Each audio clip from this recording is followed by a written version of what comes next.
Donc moi je suis Céline Duhamel, coordinatrice générale de Cultiver Montréal.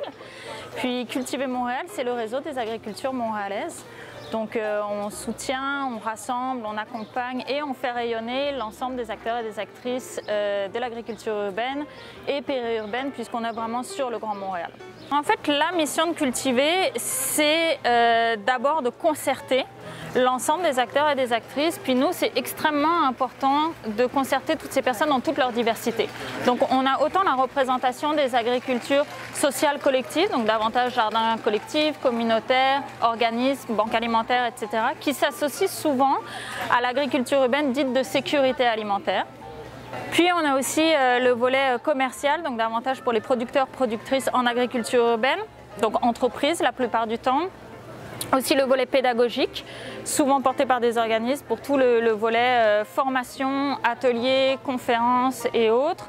Et enfin le volet recherche, où là on travaille davantage avec l'INAB, donc l'Institut national en agriculture biologique, l'IRBV, etc. Aujourd'hui on se trouve donc sur l'avenue du Lutte, juste avec la Maison de l'Amitié, dans le cadre de Cultivons le Plateau, qui est un des événements pionniers en fait, du festival Cultiver Montréal, qui en est à sa 9e édition.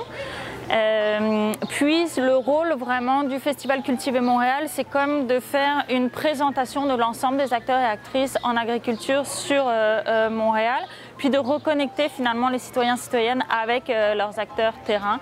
Donc on peut faire des visites de jardins collectifs, faire des plantations collectives, pouvoir s'impliquer si jamais on veut aller faire du bénévolat dans l'organisme du coin.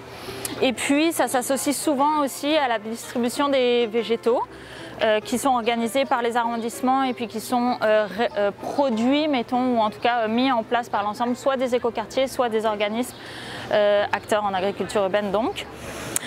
Et ce qui est extrêmement important pour le festival, c'est toujours d'avoir le volet distribution, donc faciliter l'accessibilité des ressources en jardinage. Et l'accès aussi à l'éducation et donc à tout l'accompagnement pédagogique de l'agriculture urbaine. Il y a autant des ateliers, des conférences qui sont données, des visites de jardin. L'avantage aussi des plantations collectives quand il y en a, c'est que vraiment là tu peux vraiment montrer comment est-ce que tu démotes ton semis avant de le planter en terre, comment est-ce que tu penses ton compost, ton paillis, etc. Donc mettons que ça te permet d'avoir à peu près toute la chaîne. On va aussi avoir au mois d'août la tournée des agricultures montréalaises, donc c'est vraiment une tournée où on invite les citoyens, citoyennes à aller voir les projets des organismes dont on vous parle tant et des différents jardins collectifs, jardins communautaires pour s'inspirer, pour peut-être s'impliquer aussi, pour comprendre comment est-ce que la chaîne fonctionne. On vous a donné rendez-vous au festival pour comme démarrer la saison. On vous prend la main et on vous accompagne jusqu'au mois d'août où vraiment les jardins sont les plus luxuriants, où l'agriculture urbaine est comme exponentielle. Le festival a commencé le 30 avril, puis jusqu'au 5 juin. C'est toutes les fins de semaine. On se retrouve enfin en présentiel après les 2 années de pandémie où on l'avait fait en virtuel.